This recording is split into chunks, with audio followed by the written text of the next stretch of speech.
Authors: Primo Levi. Discrimination and Perseverance. Primo Levi was born on July 31st, 1919 in Turin, Italy. He was the first of two children born to middle-class Italian Jewish parents. Raised in a small Jewish community, Levi was a small, shy boy and was a frequent target of bullying. He was also an enthusiastic reader and excellent study, and by his early teens had developed an interest in chemistry. By the late 1930s, life became very difficult for Jews in Italy. There was discrimination against them by their neighbors and their government. In 1937, Levi entered the University of Turin. Just the next year, new laws forbid Jews going to state schools. Since Levi had already been admitted to the school, he was free from those new laws. With the help of a sympathetic professor, Levi was able to complete his studies.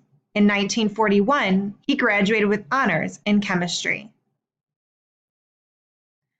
Still, prejudice followed Levi into his professional life. Around this time, Nazi Germany, under its ruler Adolf Hitler, began killing and imprisoning many Jews as well as other minority groups. Italy's fascist government was allied with Nazi Germany.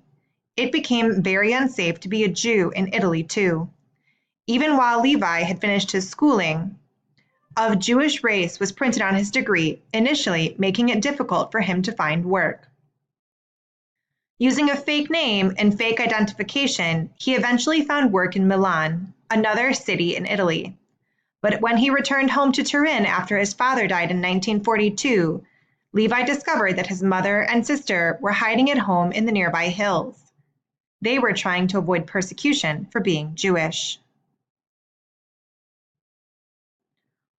174517, Surviving Auschwitz. In 1943, Levi and his family fled to the mountains near the Swiss border.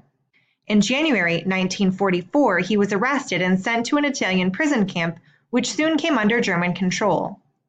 Levi was then deported to Auschwitz, a concentration camp in Poland controlled by Nazi Germany, where about 1 million people were killed between 1940 and 1945. Levi arrived at the concentration camp in February 1944. The number 174517 was tattooed on his forearm. To the Nazis, Levi and the other prisoners were only numbers. Levi did whatever he could to survive the horrors of Auschwitz.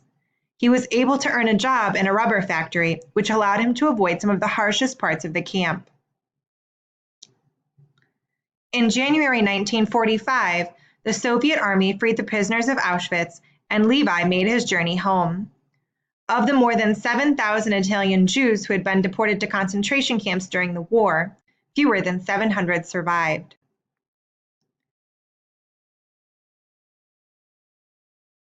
Bearing witness. Back in Turin, Levi found work in a paint factory. However, he felt he needed to express his time in Auschwitz, and he began to write. With the calm detachment of a scientist, Levi spent the next 2 years completing his first work, If This Is a Man. A 2,000-copy printing was published in Italy in October 1947, but was largely ignored. In the 10 years that followed, Levi turned his attention to family life. He got married and had 2 children. However, his urge to express the horrors of the Holocaust had not faded, and he continued to tell his story through autobiographies, poems, short stories, and fiction. In 1958, a new edition of If This Is a Man was published, and in 1959, it was translated into both English and German. The renewed interest in his work brought Levi a certain measure of his success. In the coming years, he was able to publish the autobiographical The Truce in 1963 and 2 collections of science fiction stories. The Periodic Table. In 1975, Levi's The Periodic Table was published in Italy. Arguably his most important and famous work, it is a collection of 21 autobiographical stories. Each story uses a chemical element as a starting point, covering everything from Levi's childhood and schooling life in and after Auschwitz. 2 years after its publication, Levi began devoting his time completely to writing and published even more books. By the mid-1980s, Levi's work had become central in Italian schools. The success of the periodic table led Levi to a speaking tour of the United States. In 1986, he published his last book, which was about his experiences, titled The Drowned and the Saved. Death and Legacy. On April 11, 1987, Primo Levi was found dead at the bottom of the stairwell in his apartment. His death was ruled a suicide, and many people who knew him believed it to be true. However, others have maintained that the death was an accident, pointing to the fact that he suffered from dizzy spells. This remains the subject of some debate. Levi has been the subject of numerous documentaries and biographies. The Truce was adapted into a 1997 film and the 2001 movie The Gray Zone, which was based on the final chapter of The Drowned and the Saved. In 2006, the periodic table was listed by London Royal Institution as among the best science books ever written.